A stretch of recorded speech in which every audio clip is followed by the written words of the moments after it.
بسم الله الرحمن الرحيم الحمد لله رب العالمين والصلاة والسلام على سيدنا محمد وعلى آله وصحبه أجمعين أما بعد. We are now beginning the year 2014, and the fact of the matter is that many of us are quite unaware of what happened 100 years ago, 1914. 1914 marks the beginning of a series of changes that would profoundly impact Europe and especially the Middle East. And to be very simplistic, before 1914, the British Empire ruled over a quarter of the entire world in a land that they claimed the sun never set in. Before 1914, America, by and large, was not yet a world power. It was just beginning its ascent into world politics, and it was almost completely overshadowed by Europe.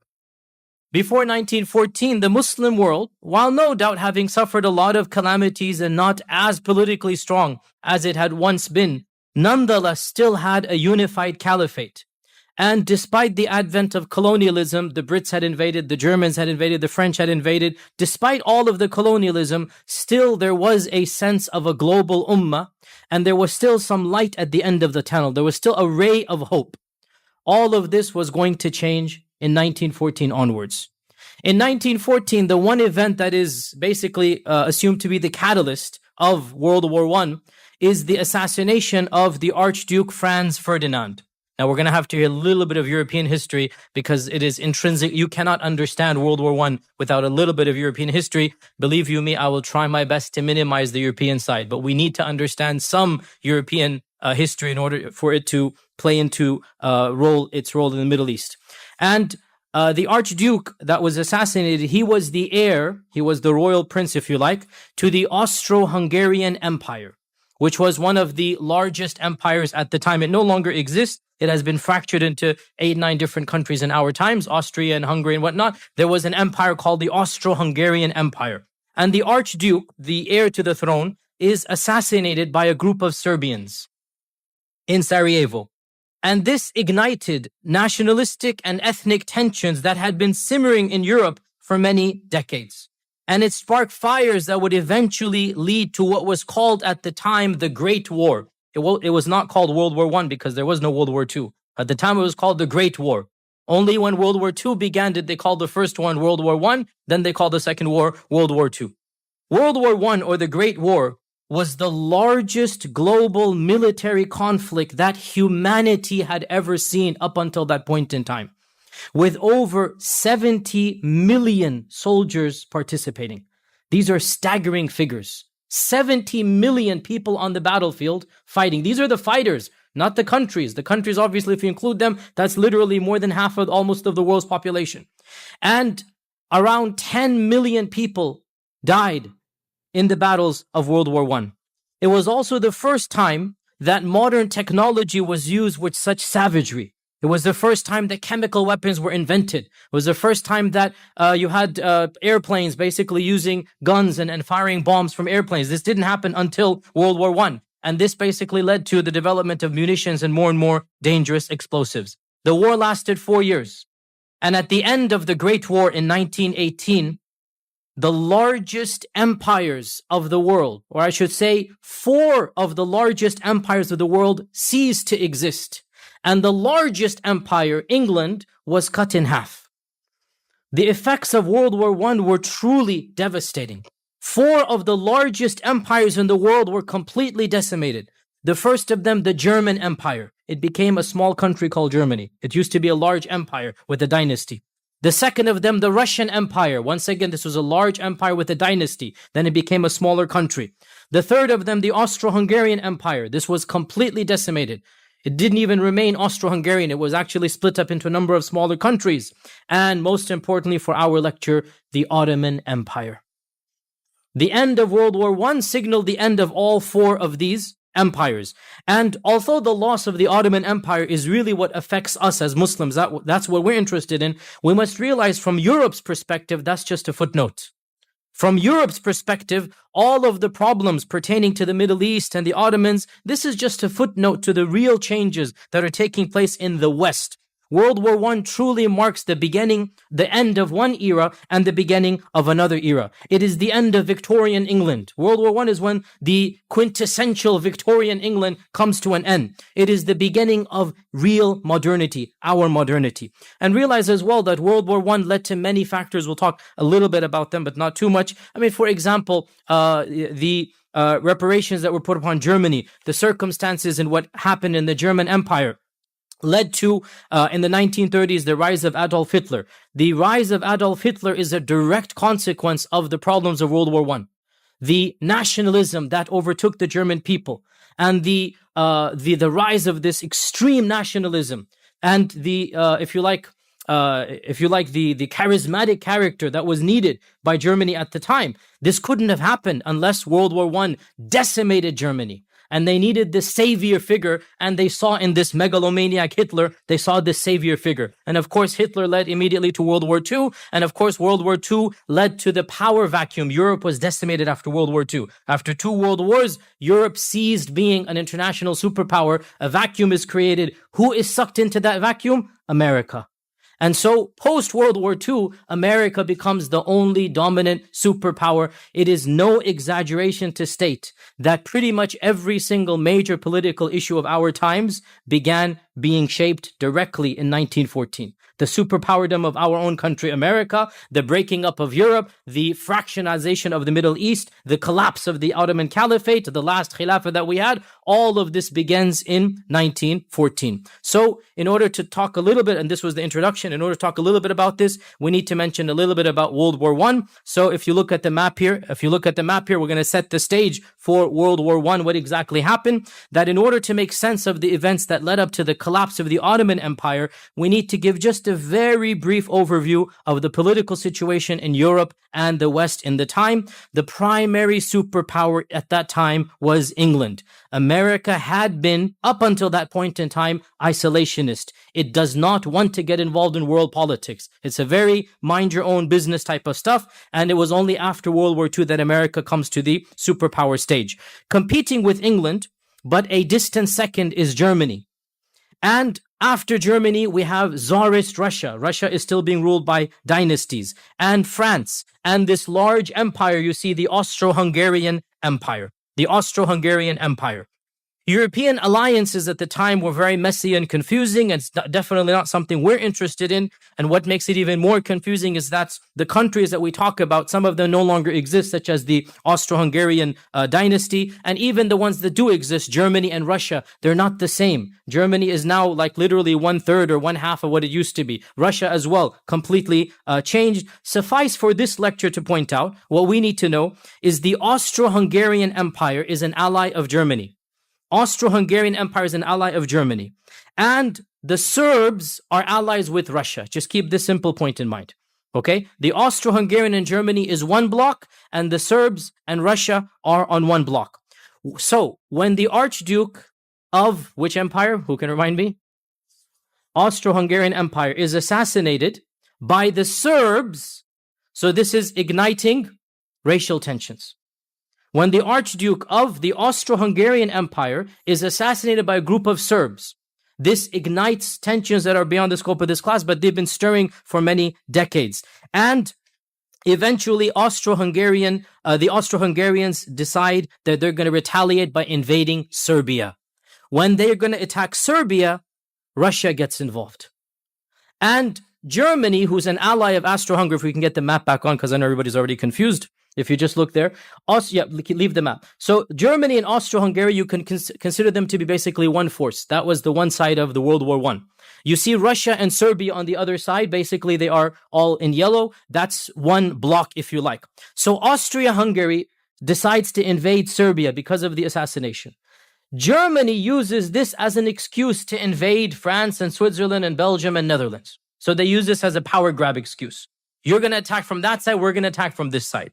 And slowly but surely, every single European power is forced into what was called the Great War. Eventually, all of the world superpowers are drawn in, and they're organized into two camps. On the one hand, you look at your map now, you have England, France, Russia, Italy, and right at the very end, America. Right at the very end, America comes in. America does not come in to World War I till the very last year. America tries to stay out. The very end it comes in, we'll talk about that a little bit as well. So notice Russia right now is not the bad guys. Russia is on the side of the Allied forces. This is the big confusing thing. Russia is different in World War I versus World War II. Russia right now is on the side of England. It's on the side of Italy. It's on the side of America. Against who? Against Germany and the Austro-Hungarian Empire. Okay, this is basically, and those are called the Central Powers. Germany and Austro-Hungarian Empire is the Central Powers, and then you have the Allied forces. When I say Allied forces, this is the West as we know it. America, England, France, and Russia. Russia is a part of the Allied forces. Now, the Great War lasted for 4 years, 1914 to 1918, and was primarily fought in Europe. There was a Western front in France and Germany. There was an Eastern front between Russia and the Austro-Hungarian empires. And that was where most of the brutal trench warfare took place. It's not of direct concern to us. There were a number of small skirmishes, significant battles in Ottoman and Muslim lands. And it is some of these battles that we are interested in. But before we get there, the question arises, how did the Ottomans get involved in a very European war? What do the Ottomans have to do with Europe? Why should the Ottomans be concerned about World War I? The Ottoman Sultan at the time was Sultan Mehmed V. We have a picture of him, Sultan Mehmed V. And for quite a while, if we can see the PowerPoint, for quite a while, the Ottoman Sultans for at least 100, 150 years had become a mere figurehead. The next, I have to do that, sorry. Okay, here we go. The Ottoman Sultan Mehmed V, he ruled from 1909 to 1918. This is one of the last Ottoman sultans, not the last. We're going to get to the last one as well. And the Ottoman Sultan at the beginning tried to be neutral. He said, I don't want to take either side. However, one of the sad facts of Islamic history, it's not just for the Ottomans, throughout Islamic history, many times the Sultan or the Khalifa was a figurehead. And there were people that were controlling the Islamic dynasty and the Islamic lands more than the Khalifa himself. And this was the case right now. When World War I began, there was a group of people that called themselves the Young Turks. This is another subject in history. The Young Turks. The Young Turks were a group of forward-thinking, very liberal, people that were controlling the palace. And the Ottoman Sultan, by and large, was a figurehead. And to add to this, the Ottoman Khilafah had become a very weak Khilafah. Europe had been mocking the Muslims for over 150 years by calling the Khalifa and by calling the Ottoman Empire. What was the title? Who can tell me? The sick man of Europe. This was the title of the Ottomans. Europe was the sick man of Europe. The Ottomans are the sick man of Europe because they are situated in Europe and they're the sick man. They're about to die. So the British had already predicted the death of the Ottoman Caliphate, and it would come now in World War I. Recently, right before World War I, the Ottomans had also lost a large chunk of their lands, the countries of Bosnia and Herzegovina, the countries of Albania. Additionally, colonialism was also very rampant at this time. The French were in Algeria, the Italians were in another place, the Germans were, the England, of course, was in India. As you know, the British Raj was in power. So already large chunks of the Ummah had been cut off. But still, there was the bulk of the Ummah still under the Ottoman lands. Now, the Ottomans were technologically very backward. I gave a talk a year ago about the printing press to give you one example, right? That was just one example. Technologically, they had to rely on the West. Frankly, like every Muslim country in our times does as well. Where do they import the electronics from, the gadgets from? Where do they import engineers from? Where do they import major projects from? You cannot have any Muslim country in our times except that if there's a multinational project that needs to take place, they're going to send out bids to the rest of the world. They're going to come and bid on their local projects. As you know, right? This is the reality. Even much of the construction of Mecca and Medina is being done by German companies. If you don't know this, I'll tell you, right? So the fact of the matter is technologically, no Muslim land can be completely cut off, especially in the 18th, 19th, 20th centuries. So the Ottomans are relying upon Western powers for everything. For a period of time in the 1800s, that Western power was England. In 1880, for reasons beyond the scope of our class, England cut off, said we don't want anything to do with you. England cut off from the Ottomans. They said, get out of here, we want nothing to do with you. So the Ottomans turned to Germany, that was the second largest power. Just like in the 70s, where most of you know there was England there was America and Russia. Well, in the 1890s, there was England and Germany. Okay, so the Ottomans then turned to Germany, and a very strong relationship began in the 1880s between Germany and the Ottomans, between the Kaisar of Germany. His title was Kaiser.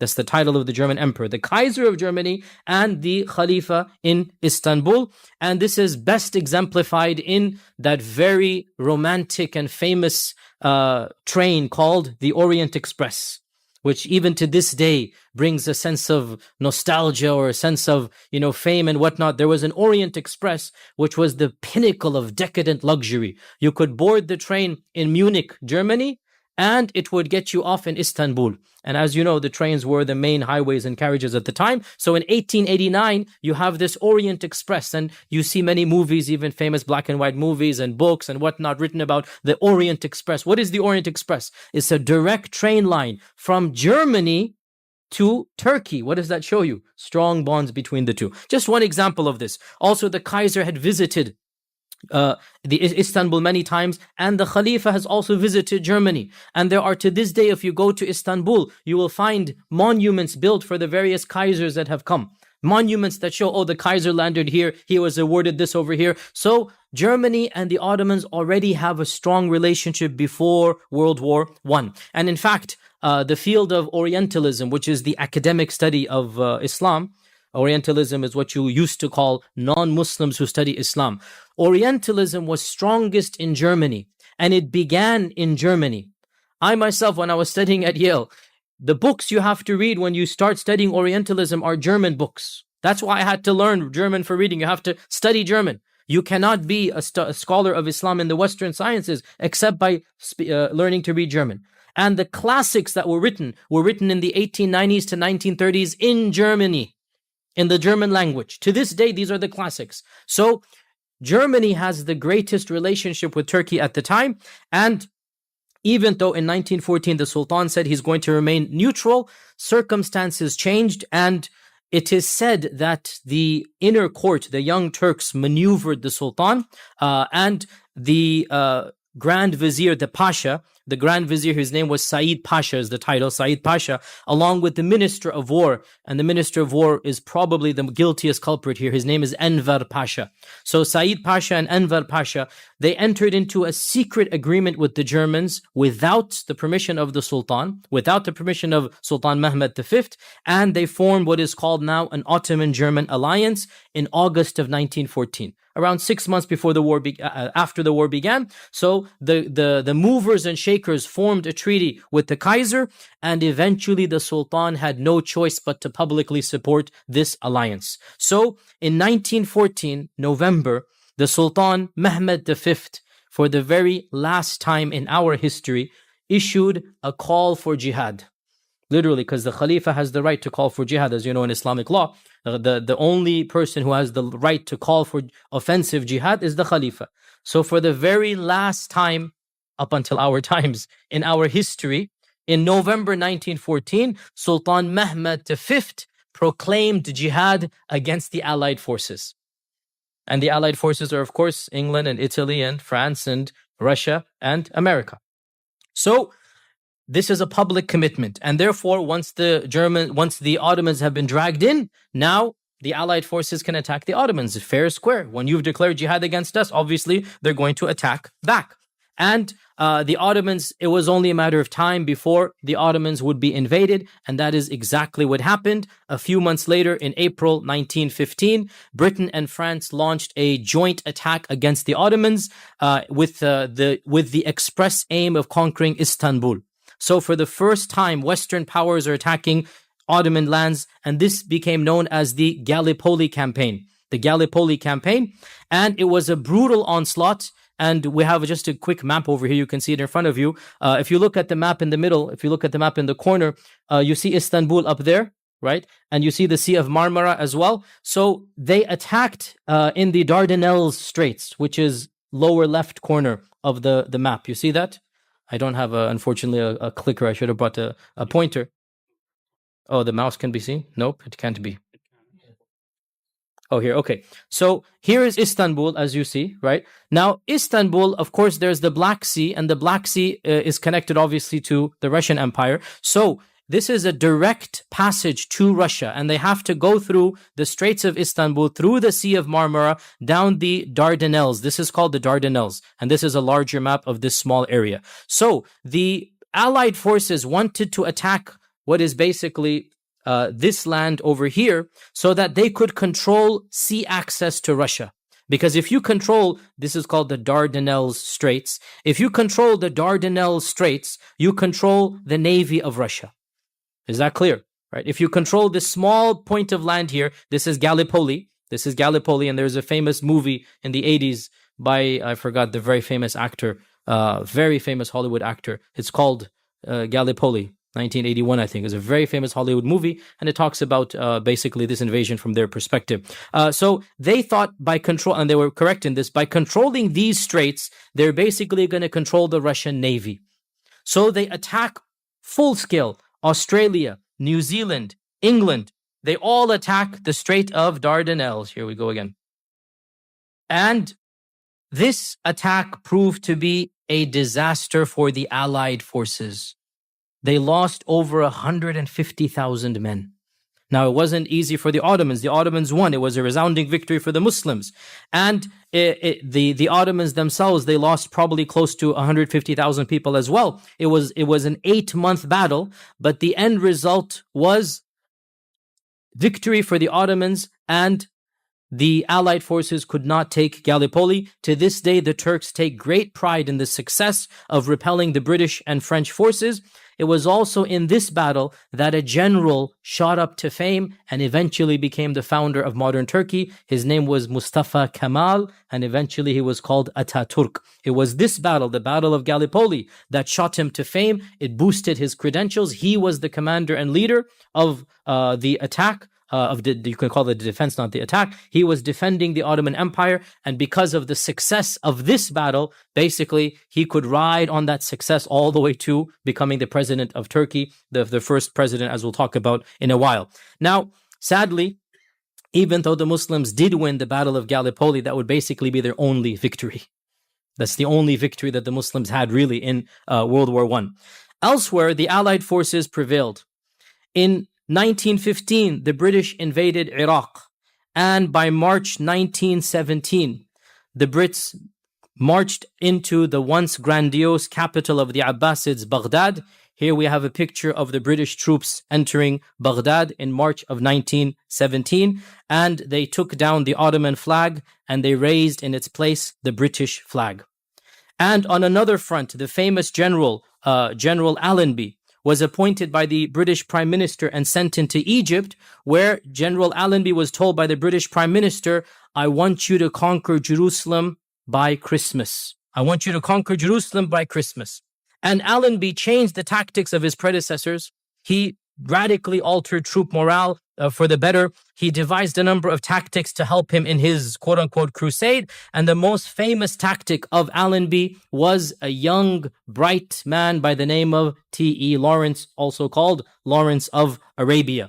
Lawrence of Arabia, he has a whole long story. We don't have time to get into all of that. But if you watch the movie of Lawrence of Arabia, which is a romanticized version of the events, Lawrence of Arabia is basically, you can call him a type of spy or a type of provocateur of the British. The British gave him 200,000 pounds a month. In our times, that would be a fortune. Imagine in 1914. To do what? To use that money to persuade the Arabs to break away from the Ottomans and to fight the Ottomans. So it is as if they're being paid to cause a civil war. So the Arabs are now promised as well that you should fight against the Ottomans. And we'll get back to this point in a while. General Allenby launched a series of successful campaigns. Egypt was already pretty much under British control by the time. Before World War I, Egypt was already very much pro-British. So from Egypt, he launches into Gaza, into Jaffa, and there he fought the German and the Ottoman forces. Eventually, he reaches the holy city of Jerusalem, Baytul Maqdis, on the 9th of December 1917, giving the British Prime Minister his Christmas gift that he wanted, because he said, I went to Jerusalem before Christmas. And We have some video footage, if that can be shown, if you can put that on. In retreat, and General Allenby is in hot pursuit. He wants to destroy as much of the enemy as he can while he has the upper hand. He knows there is plenty of fight left in the Turks. They may be retreating, but they are not giving up. Instead of continuing his drive to the north, Allenby turns to the east, toward the holy city of Jerusalem. The symbolic history of that ancient city, sacred to Christians, Muslims, and Jews, is more important at the moment than another great victory against the Turks. Lloyd George has already told the Prime Allenby Minister to take Jerusalem before Christmas. The religious significance is not lost on Christians among the British troops. Ford's Tin Lizzies ploughed through the sandhills and raced along the coast tracks, where Pharaoh's war chariots had travelled. A derelict tank lay in no man's land, within rifle shot of where Samson's primitive weapon of the jawbone of an ass had proved more deadly. Well, in some respects, it was a crusade. But Allenby is really sensitive about this because he doesn't want it to be called a crusade. A lot of his soldiers were Muslim. I mean, his labor force, for example. He also had Indian troops. And so he doesn't want this sort of Christian versus Muslim conflict. And he just doesn't want to call that at all. But you couldn't help but be aware, if you were a British soldier, that you were going into Bethlehem or that you were getting closer to Jerusalem. And so even though Allenby doesn't want it really talked about as a crusade, some of the rank and file did think that way. And I think it was some motivation for some of these British soldiers. On a night of rain and bitter cold, British forces attacked the holy city of Jerusalem on December 7th, 1917. The enemy offers strong resistance at first. The enemy, that's us. 15,000 men against overwhelming enemy numbers. They begin to withdraw from the city. 4 centuries of Ottoman rule have come to an end.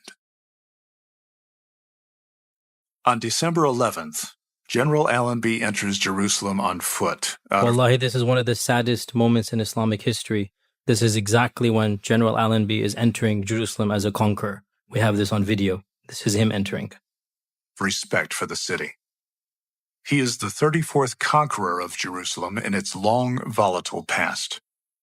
After a campaign that has lasted 40 days and 40 nights, with the loss of 18,000 men, the British soldiers have delivered a Christmas present to their nation. In the city, Allenby delivers a proclamation to the crowd and dignitaries gathered. Since your city is regarded with affection by the adherents of 3 of the great religions of mankind, and its soil has become consecrated by the prayers and pilgrimages of multitudes of devout people of those 3 religions for many centuries, therefore do I make it known to you that every sacred building, monument, holy spot, shrine, or customary place of prayer, of whatsoever form of the 3 religions, will be maintained and protected according to the existing customs and beliefs of those to whose faiths they are sacred. The Turks lose 25,000 men in the struggle that began October 31st. They are down but not out, and still hold a strong defensive line from the Mediterranean to the Dead Sea. It goes on, but we need to get back to our side. So, where do we get... Where do we do it from current slide here? Okay. So we mentioned then that... We mentioned then that in March 1917, the British captured what? March 1917. Baghdad. Iraq and Baghdad. By December 1917, they're in Jerusalem. And by October 1918, they conquer Damascus. By October 1918, they enter Syria and they conquer the capital of the once Umayyad Empire. It was only a matter of time now before the rest of the Muslim lands fall. And on November 13th, 1918, they invade Istanbul. French and British forces invade Istanbul. And Istanbul falls to the Allies.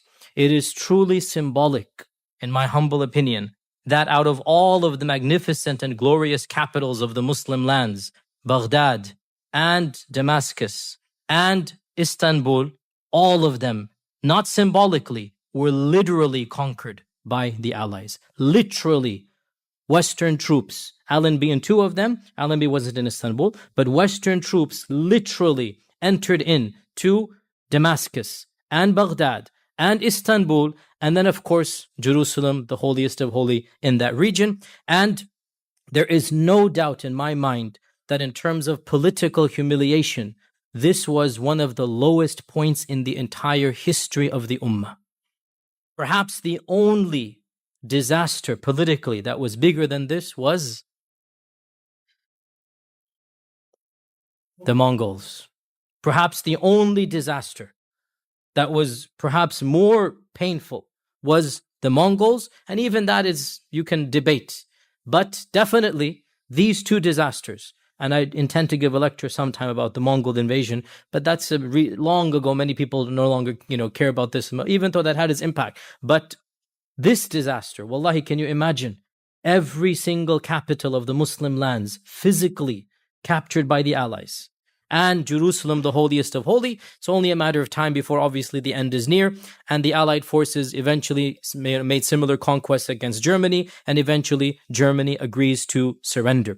But before we get to the end and the surrendering, we need to discuss some of the tactics that the British did and some of the promises and treaties that they engaged in during this war to show us the reality of what post-World War I will happen. And there are three primary promises that we're interested in. There are three primary correspondences and promises that we're interested in. Number one, the promises to the Arabs.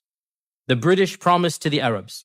Beginning in July 1915, the British High Commissioner of Egypt. Now, who's the High Commissioner? High Commissioner is basically higher than an ambassador. He's like a governor who represents the British interests in that region. So he is the highest ranking British diplomat in the entire Middle East. And Egypt was already basically a British protectorate by the time. So the British High Commissioner in Egypt, his name is Sir Henry McMahon. Sir Henry McMahon. He is the one who starts thinking of different tactics of sending T.E. Lawrence as well. And Sir Henry McMahon begins a series of correspondences with the Sharif of Mecca. Who is the Sharif of Mecca? We have a picture of the Sharif of Mecca over here. Sharif Hussein ibn Ali, the Sharif of Mecca. And the Sharif of Mecca is the 40th descendant of the Prophet sallallahu alaihi wasallam. This is a picture of somebody who is directly descendant of our Prophet sallallahu alaihi wasallam. He is the 40th descendant of our Prophet sallallahu alaihi wasallam. Him and his family have been ruling Mecca for over 700 years. 700 years they have been the governors of Mecca. Under the Abbasids, under the Mamluks, under the Ottomans, they kept the Sharif clan out of respect for them, because they are, after all, Sharif means Sayyid. Sharif means, for us, Sayyid, it means Al al-Bayt. Sharif means they are of the family of the Prophet sallallahu alaihi wasallam, and they have been a local power, really, to be honest, more than maybe like 1,000 years. They have been in the in politics, basically, and they are the most prestigious of all Arab rulers, and the only Arab ruler who might be a threat to the Ottomans, because after all, he's Sharif and he's the governor of Mecca. So he's got the blood and he's got the geography and he's got the history, and that's 1,000-year history, right? So if anybody is going to be a unifying force for the Muslims against their Khalifa, you understand? Divide and conquer here, right? If there's anybody whom the Muslims could possibly be bribed into accepting as an alternative Khalifa, it would be this man, Sharif Hussein ibn Ali. And therefore, Sir McMahon, Henry McMahon, began a series of correspondences, and T.E. Lawrence became a personal friend to Sharif Hussein, a family friend, literally a family friend. He becomes on a first name basis to Sharif Hussein and his three sons. And the Sharif, of course, now, yes, he is Ahlul Bayt, but we had mentioned in our lecture, just because you're Ahlul Bayt doesn't mean you are automatically an angel or a saint. And the Sharif had ambitions of his own. And he had wanted to be the Khalifa for many years, even before World War I. We now have records of him pre-World War I sending messages to the Brits that this is pre-World War I, that, if you want, you can kind of help me and we can work something out against the Ottomans, right? Now, the Brits at the time had no need for this man, so they just ignored it. But now, the idea comes up again. And the Brits basically bribe, not just by money, but most importantly, what is the bribe that is really far more powerful than money? It's power. It's power. That is the most powerful bribe a man knows. Power. They promise the Sharif that if you fight against your fellow Muslims, if you rebel against your Khalifa, and that is the Ottoman Sultan, we will make you the next Caliph. And we will give you a united Arabia. By Arabia, we don't mean Saudi Arabia. We mean the Arab lands, Damascus, Baghdad, everything in between, Syria, Lebanon, Jordan, everything, Arabia. You shall become the Khalifa of a united Arabia. And they continue to convince him until finally it is now set in stone. And we have to point out here that yes, we're angry at the foreign powers, at the West, at England. We're angry at the double dealing. But in the end of the day, they used us against ourselves. In the end of the day, we have to put the blame where also it lies. And Muslims are also guilty, just like every other party is guilty. And we have to acknowledge the greed and the power struggles on all sides. And here we have a copy of one of those letters. If you take a look at it on your slide, this is a copy. If you look at the date, can you see the date on there? October 24th, 1915. I want you to read this. That subject to the above modification, Great Britain is prepared to recognize and support the independence of the Arabs in all of the regions within the limits demanded by the Sharif of Mecca. Notice, very clear here. This is the original letter, by the way. You see Henry McMahon. You see the signature. This is the original letter. Great Britain will guarantee the holy places, and Great Britain will give the Arabs her advice and assistance, and I'm convinced this declaration will assure you beyond all possible doubt of the sympathy of Great Britain towards the aspiration of her friends, the Arabs, and will result in a true and lasting alliance, the immediate results of which will be the expulsion of the Turks from the Arab lands and the freeing of the Arab people from the Turkish yoke, which for so many years has oppressed them so heavily. So, McMahon, with obviously the approval and the knowledge of the British government, they promise Sharif Hussein ibn Ali that if he revolts, the British will give him a united Arab land and he will be made the next Khalifa from Iraq to Turkey to Syria to the Hijaz. And the Arabs took this as an official promise from England. And based on this promise, the Sharif launched a war against the Ottomans, not against the Brits, against the Ottomans. And the Brits, under the command of T.E. Lawrence, would literally tell the Sharif's forces, attack here, attack there, do this, do that. And now if you watch the movie Lawrence of Arabia, now if you watch the movie with this background in mind, you will see exactly this is what Lawrence does. That he's the one who has the idea, let's attack Aqaba, let's do this, let's do that. Now the Brits are telling the Arabs where to attack against the Turks for their best interest. And the primary line of attack was the railroad that connected the Ottoman lands to Arabia and to Jordan. They wanted to minimize, because railroad is the highway. If you cut off the highway, you're not going to get troops, right? And so even though the Arabs were not that effective in terms of army, they were effective in terms of destroying the railroad, in terms of bombing, the lines and whatnot. And therefore, the Arabs took this as the promise that if we fight against the Ottomans, we will be given our united Arabia. And T.E. Lawrence, or Lawrence of Arabia, was the one who was put in charge of this Arab revolt. Now, a little bit of footnote about Lawrence. Lawrence's role has been sensationalized and made larger than life by an American journalist. His name was Lowell Thomas from Chicago. He was visiting the lands and he found this Britisher dressed like an Arab, speaking Arabic, and he kind of made it far more romantic. He's the one who gave him the title Lawrence of Arabia. It's a very romantic view of an Englishman fighting for Arab independence. He basically painted it in a very positive light. We cannot forget that T.E. Lawrence, in the end of the day, is a British agent provocateur. right? We should not have much sympathy at all for T.E. Lawrence, even though there's no denying that Lawrence believed in his own cause, which is Arab independence. But when Lawrence found out about the other two agreements that we're going to mention right now, guess what? He didn't tell anything to the Arabs. And he continued promising them that which he knew his own government had already agreed elsewhere. Is that clear, or did I lose you guys? T.E. Lawrence figured out there are other agreements my government has made. We're going to talk about them right now. But he still continued to promise the Sharif and his family all of these promises, even though when World War I came to an end and the negotiation was being done, it is true. No doubt fundamentalist Christians think Jews are misguided, but they think Jews are misguided because they haven't been updated yet. For us, they view us as being not even on the chart of misguidance. We're not even on that chart. We're completely off the charts. Jews they lost the plot because they didn't believe in Jesus. That's what they believe. For us, they believe we are not even on the path of guidance. So there's more sympathy to Jews, obviously, because in the end of the day, Jesus was a Jew. He came for the Jews. I mean, they all acknowledge this. There's more familiarity with the Jews, and we are considered to be heathens and barbarians and following a false prophet. That's their view. And the Prime Minister of England, Lloyd George at the time, was an ardent evangelical Christian. And he clearly had pro-Zionist and very Christian tendencies when he wants to conquer Jerusalem and whatnot. You saw yourself, his statements and whatnot. And there's no denying that there's an element of pro-Zionism coming out of a Christian theology. Okay, so this is reason number 3. And again, I don't see any conspiracy here. It's pretty obvious. You believe in something, you're going to do it. The 4th reason given, this is where I say, Allahu Alam, it's a bit of a conspiracy. I don't know.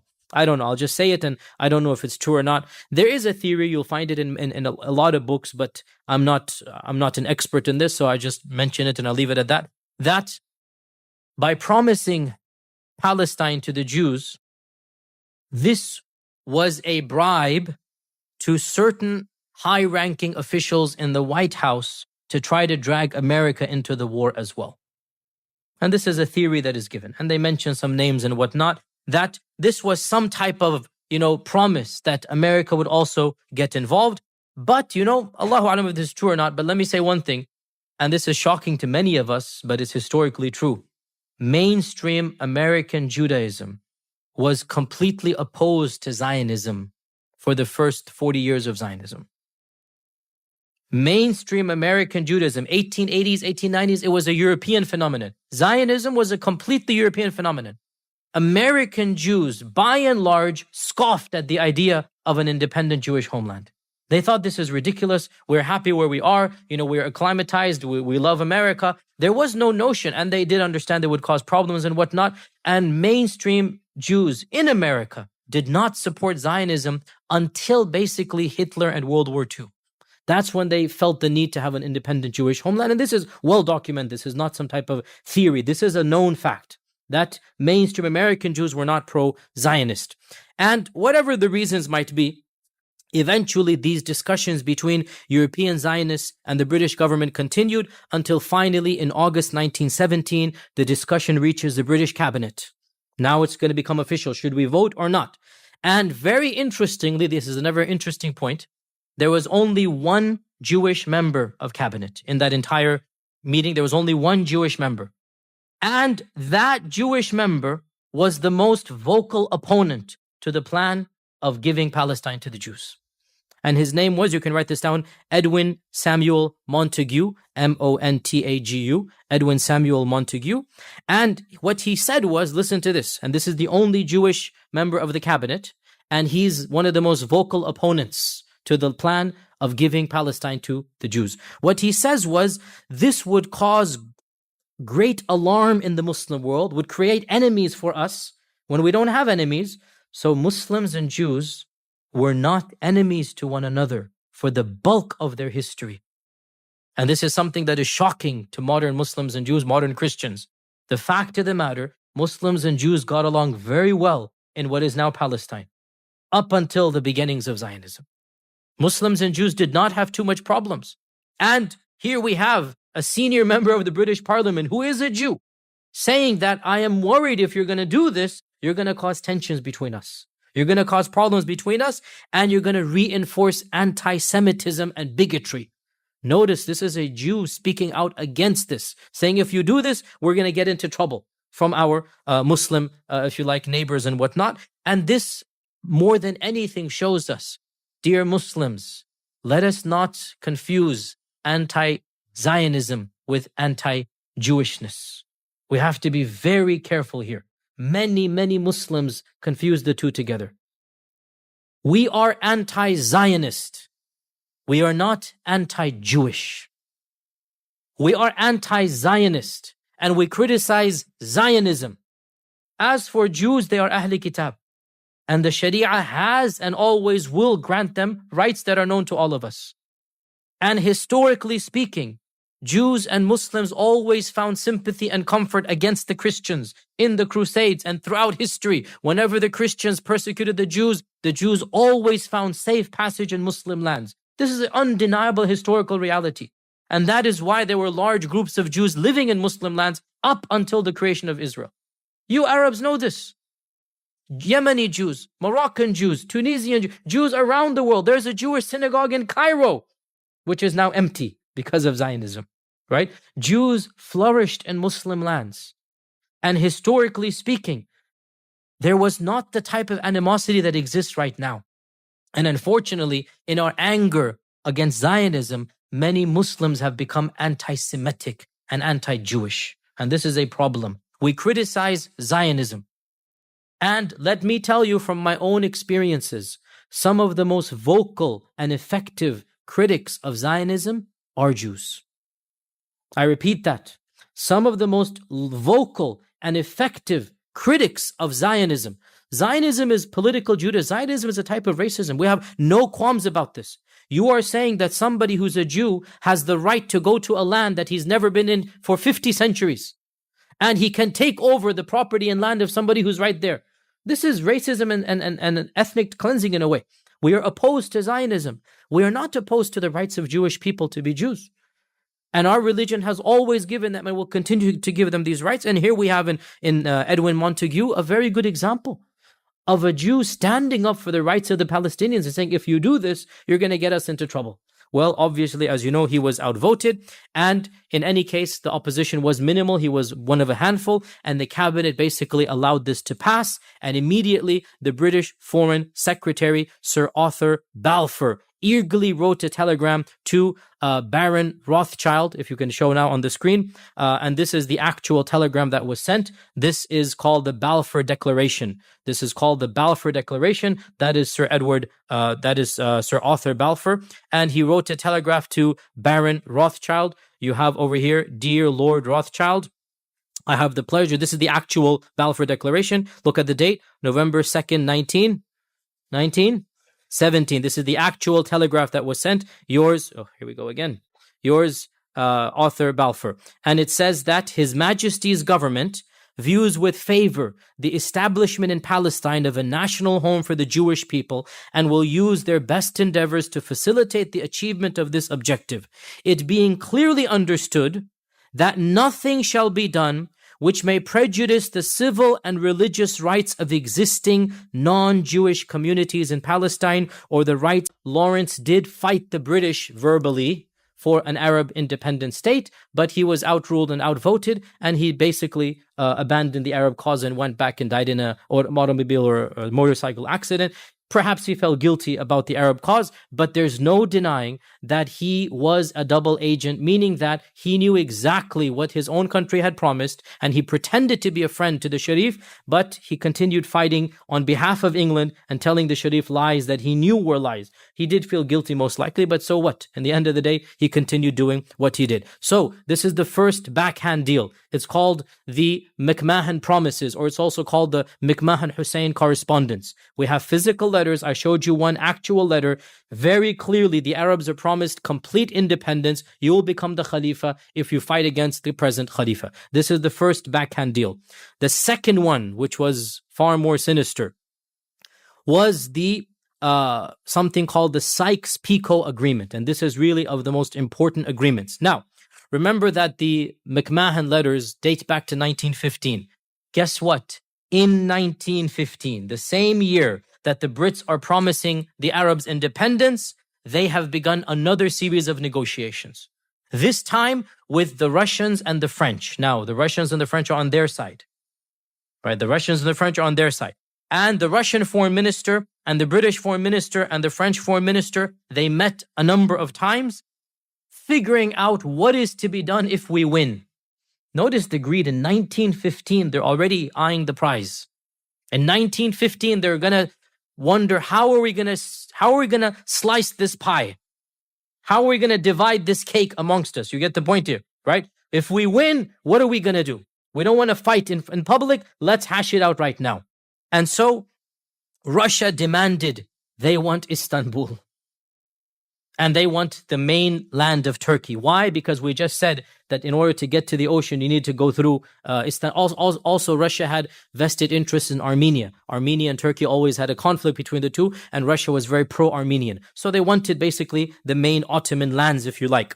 And France wanted a protectorate in Lebanon, what is now Syria. They wanted chunks of Syria.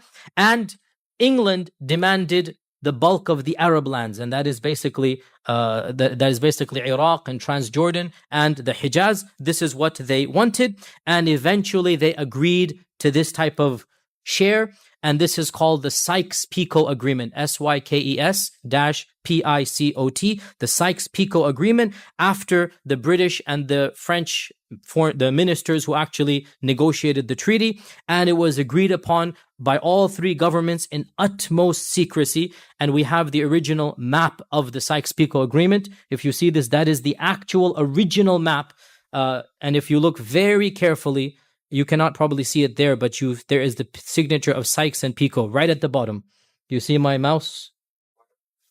How come you don't see my mouse? I don't know why you don't see my mouse. Okay, but on the bottom right-hand corner, you see the signatures of Sykes and Picot. Now, literally, they're gathered around a map, and they're figuring out who's going to get the red, who's going to get portion A, who's going to get portion B, and they're arguing, and they're drawing arbitrary lines here and there, and the modern Middle East is literally being carved out and argued over on a map and a table between the two or three of them. Each one is saying, no, this me, that me. Finally, the end map is in front of you. We still have the original map. And the only thing that comes to mind here is the hadith of the Prophet ﷺ reported in Musnad Imam Ahmad. It is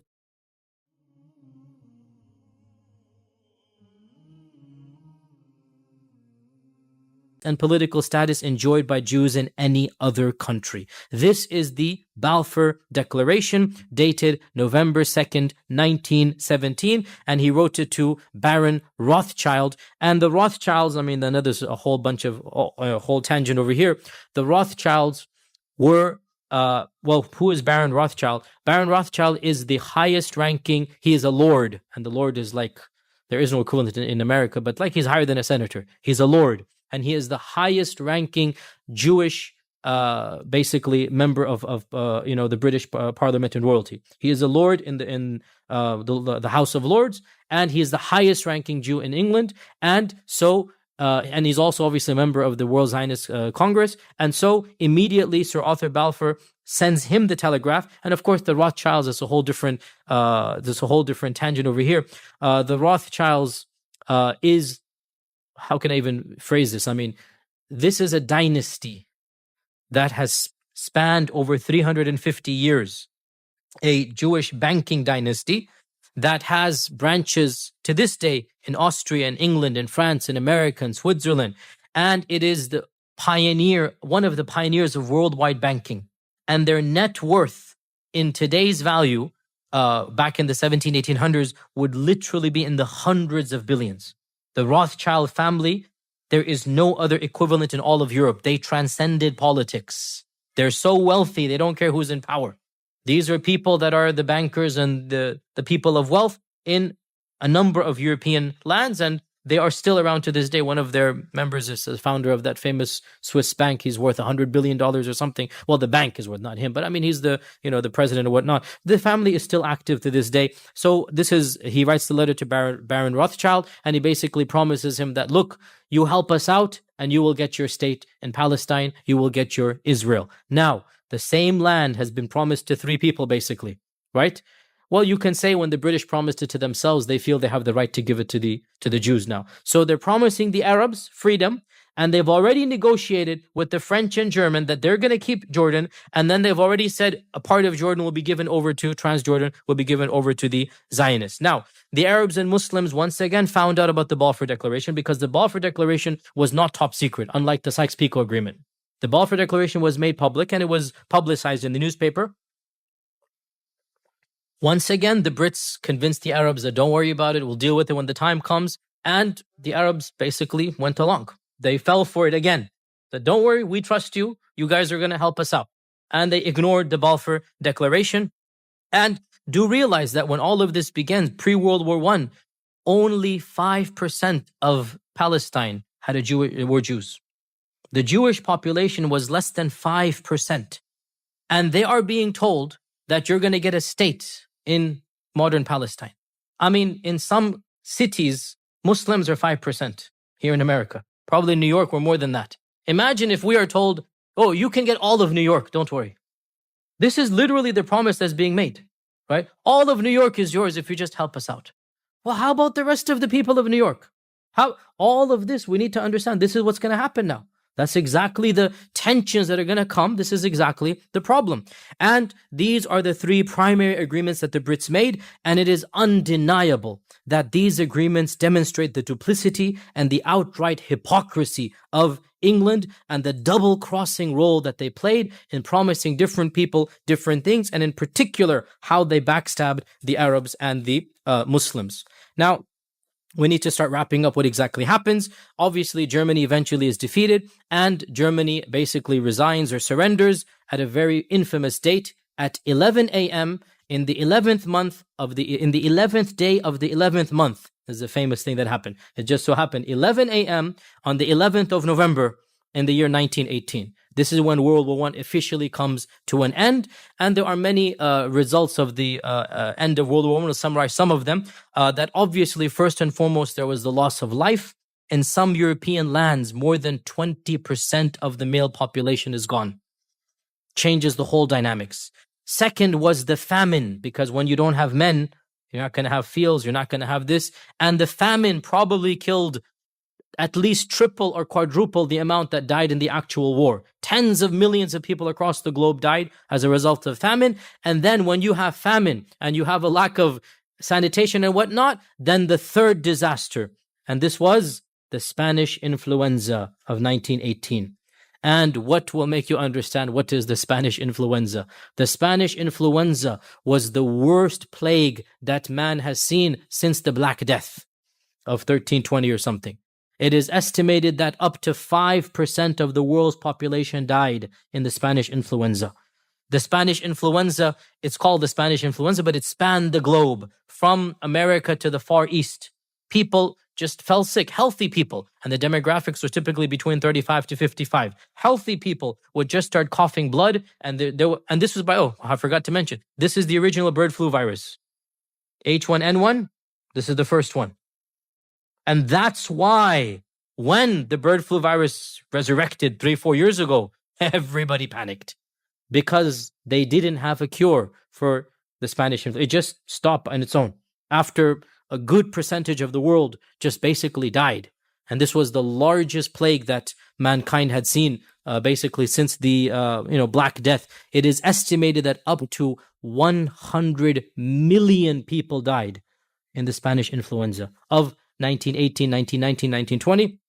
On a personal note, my own great-grandfather also died in 1918 as a young man. My own great-grandfather in 1918 just fell sick, started coughing. And this is in the village of India, right? Middle of nowhere. And Spanish influenza, 1918. So that was the third issue that we're going to talk about. So the first was basically the tragedies of the war itself. The second was the famine. Then the third was the Spanish influenza.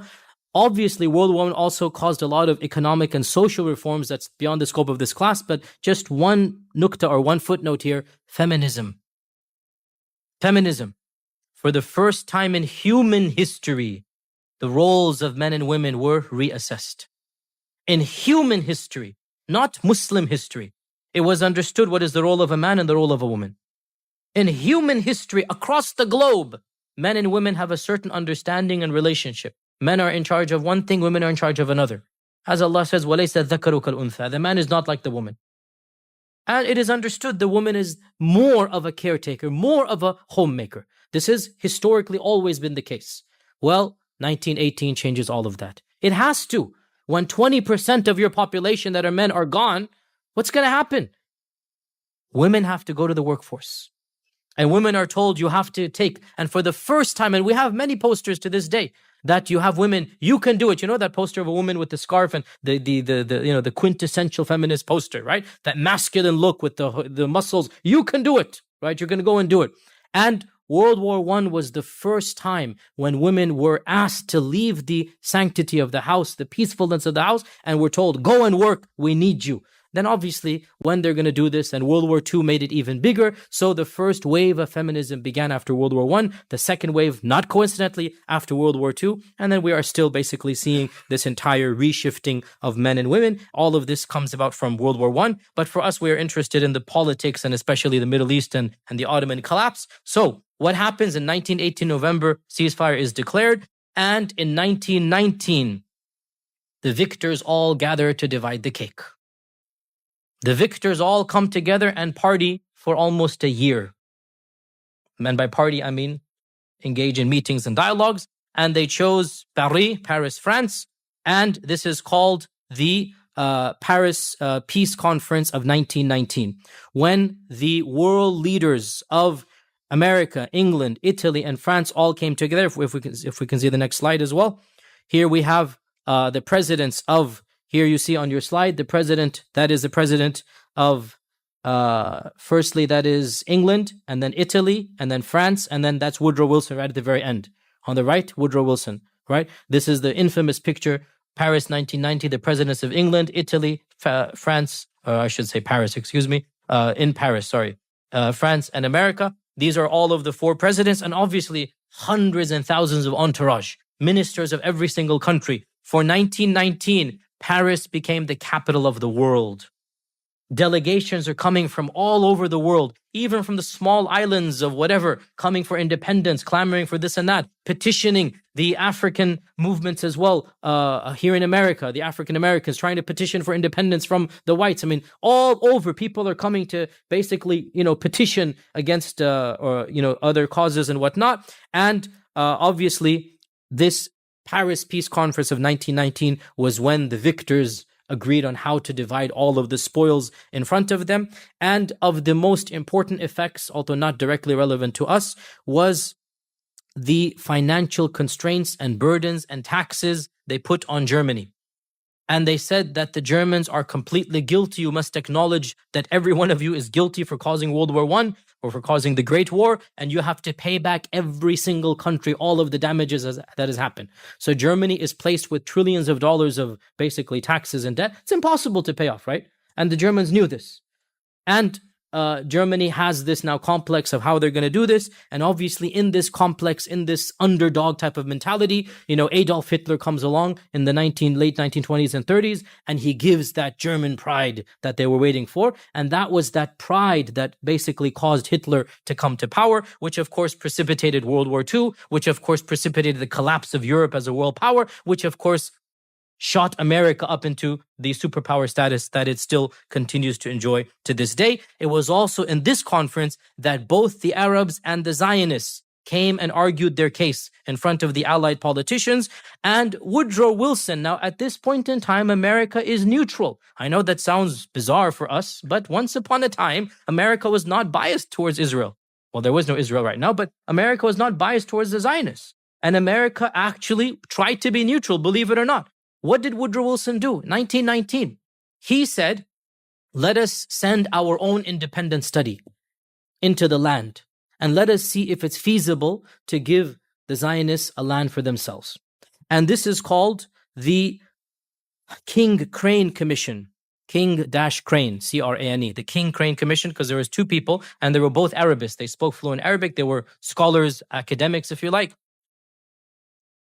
And they went right after this peace conference, 1919, directly at the command of President Woodrow Wilson, and they toured Syria, Palestine, Lebanon, Damascus. They went all over the Arab world, and they literally met with Bedouins and tribal leaders, and they were on the ground. Unlike Sykes-Picot in the air-conditioned room with the map in front of them, they're on the ground. And they spend the bulk of 1919 literally wandering and walking and surveying and whatnot. And they come back with a very strongly worded resolution. Or not resolution, but I mean suggestion or whatever. I mean their findings, if you like, where they say that any establishment of a Jewish homeland in those areas is impossible without severely trampling the rights of the locals. It's just not possible. You can't do it. And they suggested very strongly that the whole idea should be scrapped.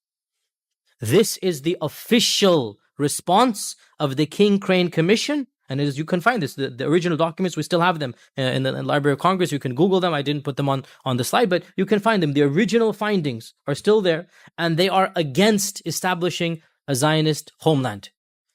Well, what do you think happened? That is basically filed away. Nobody cares about that. And Woodrow Wilson eventually, other members of his parliament and whatever Congress convince him otherwise. And the King Crane Commission simply becomes a footnote in American history. It was never acted upon. However, the New York Times did talk about the King Crane Commission. There's a whole article in 1990, New York Times, about the results of the King Crane Commission. It's amazing now how the New York Times even has changed from its position in 1919 to its position right now. Now, most importantly for us, eventually the gist of the Sykes-Picot Agreement was ratified and agreed to in the Paris Peace Conference. And this is called the Treaty of Versailles. The Treaty of Versailles. Now, what is the Treaty of Versailles? It is one of the treaties of the Paris Peace Conference. The Paris Peace Conference is the whole year. Many treaties. And the Treaty of Versailles is the most important treaty for us because it deals with the Ottomans. There were other treaties about Europe and whatnot. That's not our business too much in this classroom or in this lecture. We are more interested in the Treaty of Versailles. And by and large, sorry, we have a picture here. If you can show this here. Here we have a picture of here we go again. Let me see if I can. How do I get this on where? If we do F, I don't want to. How do I get this larger? How do I get this one? Just this, because I can't show my. This one, okay, yeah. Now is yeah. This is Faisal. Here we go again. This is Faisal, the son of Sharif Hussein. And this was the best friend of T.E. Lawrence. This is T.E. Lawrence in the background. You see him in the background? Where did my cursor go? Do you see my cursor? No. Okay, let me see this. So for some reason, my cursor is not working. You see him on the left of Faisal. You see him on the left behind him? He's the only white guy wearing the ghutra, wearing the shimagh. He's the only white guy wearing the Arab headgear. Kind of smirking. That's T.E. Lawrence right there. Okay? So you have in the forefront Faisal, the son of the Sharif of Hussein. Right? So Sharif Hussein had 3 sons. We're going to talk about this. Faisal was the closest friend to T.E. Lawrence. He was also the youngest son. And this is in Paris. They're standing in Paris. That's one of his slaves in the background, by the way. He brought his slave entourage. One of his slaves in the background, his bodyguards, is standing in the back. And towards his right is his one of his viziers or one of his admirals. And then you have 2 British people and a Parisian. And there's T.E. Lawrence over there as well. So he is arguing for Arab independence. He's arguing for give my father the caliphate. That's what you promised me. That's why he's there. Chaim Weizmann also is there, and the Zionist Federation. And they're saying the Balfour Declaration, you promised us, right? So this is where the you-know-what hits the you-know-what, right? This is where both parties are saying, you promised us. What are you going to do? And so what happened was they kind of sort of basically acquiesced and agreed to the Sykes-Picot Agreement, and a portion of Syria came under French protectorate. If we can see this now, a portion of Syria became French protectorate. And one of the first things that the French did, this is the French protectorate. This was given to France. One of the first things that the French did was to quite literally create a new country that they called Lebanon. Sorry, O Lebanese brothers and sisters, but you should know your country is very recent and it was created by the French for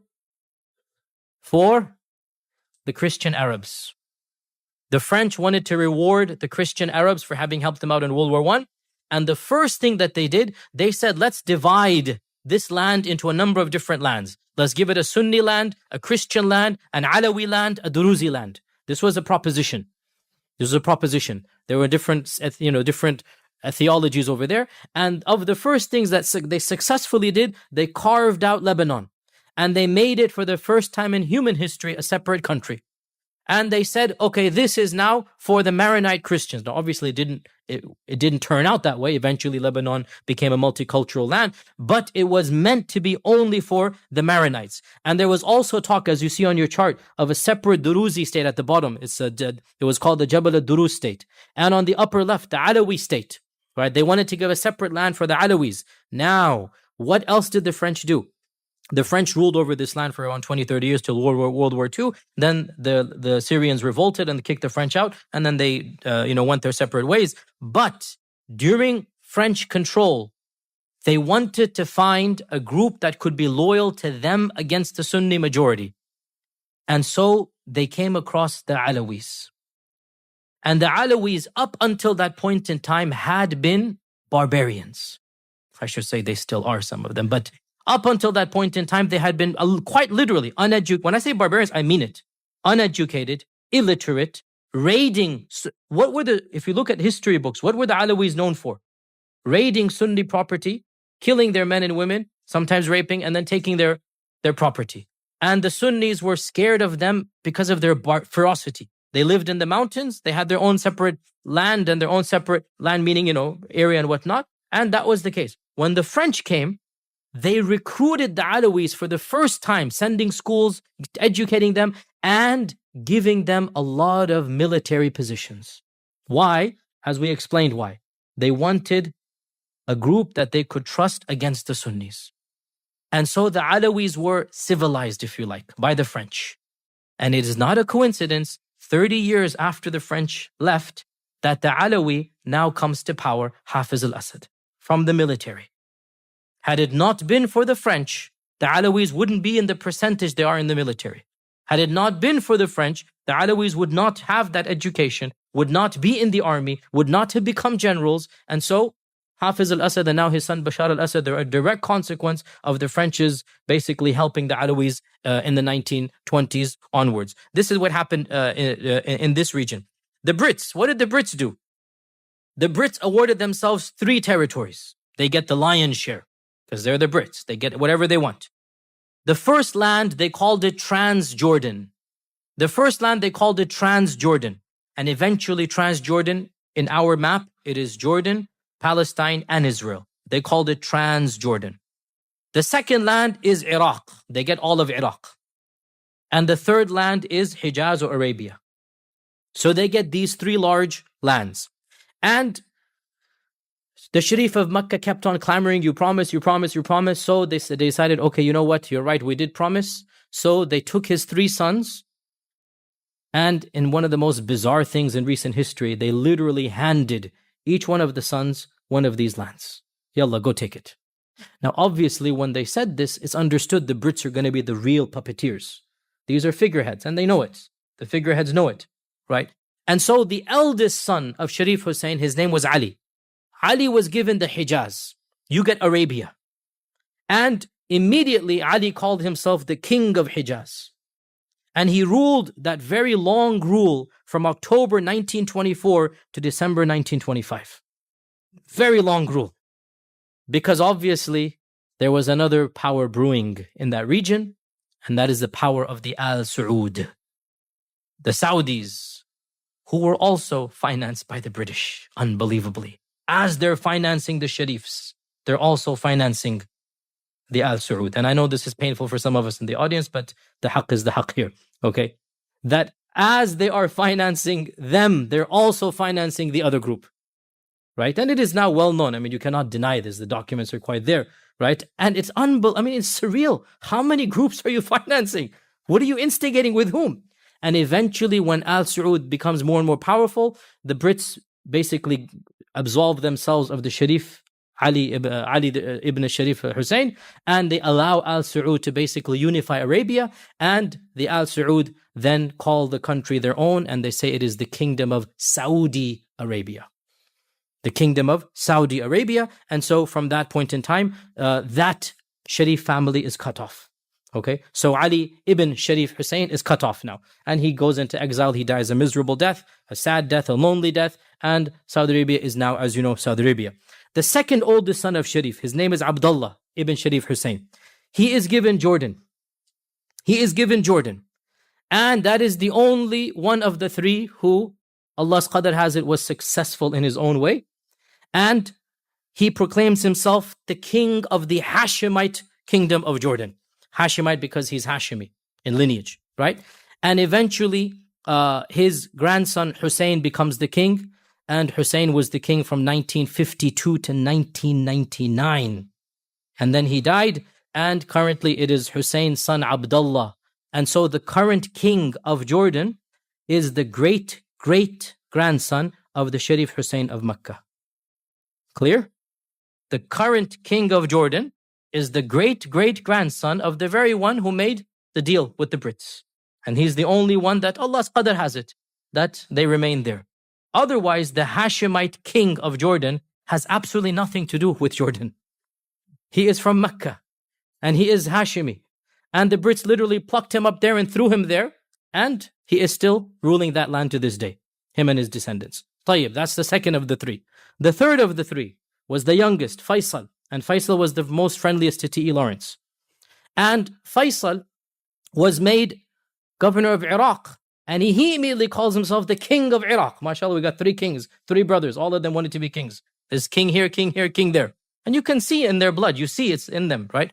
By the way, I forgot to tell you, Ali, the eldest, he actually called himself Khalifa for a while. The one in Mecca, the eldest. When his father died and the Ottomans are no longer there, so now he says, I am the Khalifatul Muslim. He self-appoints himself the Khalifa.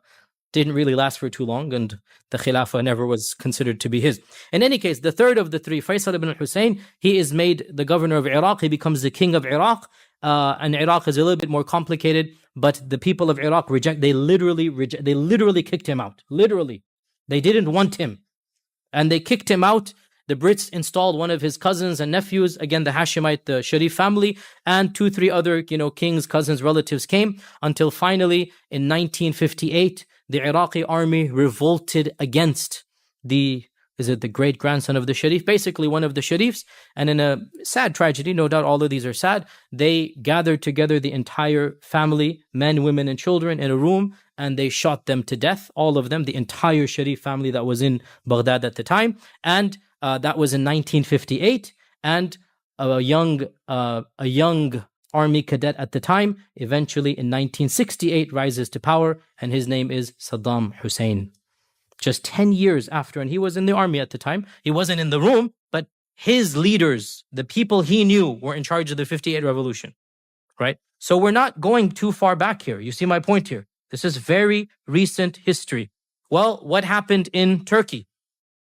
The Allied forces initially agreed to a treaty that was called the Treaty of Sevres in 1920, which effectively handed Turkey over to the Brits. Effectively, the treasury, the politics, the police would be given over to the Brits. But a faction of Turks rebelled against this. And that faction was led by that dashing general who had become famous in the War of Gallipoli. And his name is not Ataturk, his name is Mustafa Kemal. And Mustafa Kemal fought against the British, revolted against this treaty. Make a long story short, he established an independent homeland for the Turks, 1/6 of the original size of the Ottoman land, but nonetheless an independent Turkish state, and he called it the Republic of Turkey. And you all know that Ataturk was of the most secular Muslims we have seen. He hated Islam with a passion, as you know, and he completely changed the entire system inside of his lands. He banned the recitation of the Quran in Arabic. The adhan was given in Turkish. The salah was recited in Turkish. He banned the hijab. He banned religious schools. He did so many things. And one of the acts that he did, eventually on March 3rd in 1924, he deposed the last Ottoman caliph, Abdul Majid II, and he sent him into exile. And therefore, in 1924, the Ottoman Caliphate, in fact, the Khilafah of the Muslims that had been in operation since the time of Abu Bakr as-Siddiq, non-stop, continuously, even the Mongols did not destroy the Caliphate. It lived on. Even the Mongols could not get rid of the Caliphate. Well, from 1914 onwards, a series of events precipitated in the Muslim world that eventually led to the collapse of the Caliphate. And from 1924 up until our time, we have not had a caliph. Here there is a picture of the last Ottoman Caliph, Abdul Majid II. And I chose a very interesting picture. I apologize about the picture of the lady, but that is his daughter by the name of Khadija, and she was his last daughter. And this is a picture taken in Paris. He went into exile in Paris. He died in 1939, I think, before World War II he died. And listen to this. This is a very interesting point of history. Very recent. In fact, their children are still alive now. Listen to this. The most powerful and richest Muslim ruler in the world was, at the time, was, you should know. Guess. The Indian knows. The Nizam of Hyderabad. Huh? The Nizam of Hyderabad.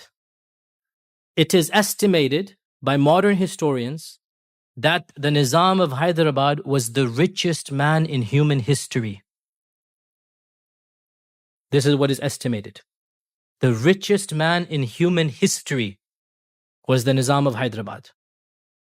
Because obviously, I mean, he's accruing his wealth over hundreds of years, and I think they valued it at $200 billion or something dollars. I mean, he owns jewels and whatnot, and at that time, the equivalent of $200 billion, at that time, obviously not now, he doesn't exist at the point, right? So the Nizam of Hyderabad was the richest and one of the most powerful Muslim rulers. The Ottomans had collapsed, and there was this feeling that we need a type of messianic figure. So what is to be done? Let us take the son of the Nizam of Hyderabad, seen in his, mashallah, Italian suit, if you can now go back to the picture, his handmade Italian suit over here, and his name is, what is his name? I forgot his name. Oh, it's on there. Himayat Ali Khan Bahadur. Himayat Ali Khan Bahadur, the son of the Nizam of Hyderabad, marries the youngest daughter of the deposed Ottoman Khalifa, and that is Khadija in the background. And it is hoped that the union of these two will bring about the Mahdi figure, if you like, or the not the Mahdi, but you get the point. The savior, right? Well, they had children, but the marriage ended in divorce, and those children are still alive to this day, but they are very far from having any role in Muslim Ummah. Let's just put it that way, okay? And it didn't quite turn out the way that the Ummah had planned. In any case, final point, what exactly happened to Palestine? If we can go back to the slide. Last and most definitely not least, what happened to Palestine, and where and how did the modern nation state of Israel come along? Well, for that story, I'm afraid we will have to go to part 2, and we will continue this, insha'Allah ta'ala, this Sunday. We will continue on Sunday. Insha'Allah, you'll get an email around 11 o'clock or so, and I will have the help of Dr. Nabil and others as well, insha'Allah. It won't just be me, because there's a lot of history here. So we will, inshallah, continue this class, and we especially want you to bring the youngsters, because by youngsters, I mean like above 10, to understand history. Because the fact of the matter is, forget the youngsters, wallahi, most of us, we don't know. We do not know the reality of how Palestine was taken away from us. We do not know. So what happened after World War I and between World War I and World War II and all of these different treaties and whatnot, this is a whole different lecture and talk. And we have decided to be controversial. We have decided to go full swing ahead. And I don't think there's any real controversy, because the whole point is we will give you the facts. You'll be the judge. This is the reality. There's no conspiracy here. We have told you what the Brits promised, the Brits promised, the Brits promised. This is the reality, right? And now, after World War I, what happened to the Sykes-Picot and the Balfour Declaration and Transjordan and Palestine and Israel. This will be the topic of Sunday, inshallah ta'ala. We will send you the flyer and maybe 11:30 or so. Don't have the exact timing, but inshallah, make sure you bring the youngsters and you as well. Make sure you come and be prepared to basically take notes and know, because the fact of the matter is, wallahi, brothers and sisters, how many of us, even I, when I started studying Islam, had no idea of how recent these things were. You really think these countries are set in stone. And you never stop to realize, how did they come about? How did the Muslim Ummah get divided into 60 plus countries when we used to have one Khilafah? Where did these borders come from? We never stop to think, right? And the reality is, these borders are in the generation of my grandfather and your grandfather. You know, the last survivor of World War I died last year. This is recent. Last year, the last survivor was big news. Last year. And the children of some of these people we discussed are still alive. I was shocked to find out that some of the children of the Ottoman Caliph are still alive. 80-something years old. The last Ottoman Caliph is still alive. Right? This is not, we're not going back to ancient history. This is our generation. 100 years ago, this began, 1914. And inshallah, the next few years, I have made it my own personal agenda to talk about these lectures and this history and bring it back to the conscience of the Ummah, because, and with this we conclude, in my humble reading of Islamic history, and I'm not an expert in history, but I'm dabbling, as you can see. I'm not an expert, by no means, but we should all know this stuff. In my humble reading of Islamic history, one of the lowest of the lows of the Ummah happened in 1914 onwards. Can you imagine hearing the Brits have taken Damascus, the Brits have taken Baghdad, the Brits and the French have marched into Istanbul, right to the gates of the Ottoman Khalifa, literally surrounding the Ottoman palace? Can you imagine? Right? Can you imagine the distress hearing the Ottoman Caliphate has been abolished? The Indians, Pakistanis here, study your own history. The concept of Khilafat movement. Pakistan owes its existence to the feeling of depression that happened when the Khilafah was abolished. The Khilafah movement, the Chaudhry brothers, Shaukat Ali and Ali and Muhammad Ali, right? The entire Khilafat movement, Iqbal is versifying. Iqbal has poetry about Hussein and Sharif, making fun of them, the Sharif family. Right? Making fun of them. What have you done? What's the famous line? Maybe you tell me. You have Hijaz in your blood, but it's not in your character. Something like this, right? That you're Hijazi in your ethnicity, but where are your actions? You're betraying the Ummah, right? Shikwa and Jawabi Shikwa also comes in this time. So the point is, this is very recent stuff. And the entire transformation of the Ummah, we can date it back to now. Now my point is, if we had been alive at this time, wallahi, it would be like one stab after another. But, my dear brothers and sisters, in my humble analysis, we see now a revival, alhamdulillah, that is pleasing to the hearts. Yes, politically painful. Politically, Syria, look, la hawla la quwwata illa billah. May Allah Azza wa Jal give them sabr and patience and overthrow this Alawi regime that has destroyed the land of the Muslims.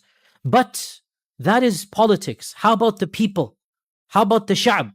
How about the sahwa? How about the enthusiasm of the ummah? Alhamdulillah, we see Muslims coming back to their religion. We see Muslims wanting to study, learn, pray. We see Muslims identifying with Islam, feeling Islamic. And this is optimism that did not exist in 1918. So I believe, inshallah, that times are changing. That inshallah ta'ala, we can look forward to better times in the future in our own, inshallah, time frame. And that's one of the reasons why we need to study the past, so that we don't make the same mistakes in the future, so that we don't have deja vu, promises and this. And no, we should see through the reality and learn from the mistakes of the past and see what we ourselves, the mistakes that were made, the double crossing and the internal fighting. And inshallah ta'ala, we will continue this on Sunday. It's really late. Unfortunately, we don't have time for Q&A. But inshallah, on Sunday, we'll have time for Q&A. I will see you then. Jazakumullahu khairan. Wassalamu alaikum wa rahmatullahi wa barakatuh.